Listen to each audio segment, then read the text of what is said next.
বছরের শুরুতেই half marathon. আগামী 18 জানুয়ারি কলকাতা পুলিশ এবং পশ্চিমবঙ্গ সরকারের পরিবহন দপ্তরের উদ্যোগে অনুষ্ঠিত হতে চলেছে হাফ ম্যারাথন। বডিগার্ড লাইন অডিটোরিয়ামে পুলিশ কমিশনার মনোজ বর্মা এবং অন্যান্য পদস্থ আধিকারিকদের উপস্থিতিতে উন্মোচন করা হলো হাফ ম্যারাথনের আনুষ্ঠানিক লোগো। এবার ষষ্ঠ পর্বে পদার্পণ করছে এই ম্যারাথন। শুধু শহরের সুস্থ জীবনযাপনের বার্তাই নয়, এবার তা আন্তর্জাতিক ক্রীড়া মঞ্চে পা রাখার সম্ভাবনায় তৈরি করেছে এই উদ্যোগ।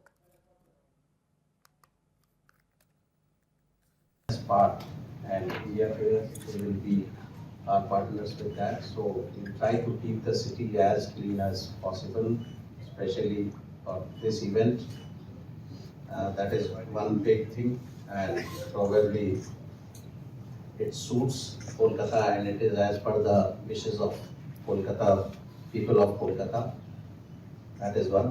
And second is that the standard of the race within a short span of about 6 years, 6 বছরে এটা ইন্টারন্যাশনাল লেভেলে এটা রান আছে, and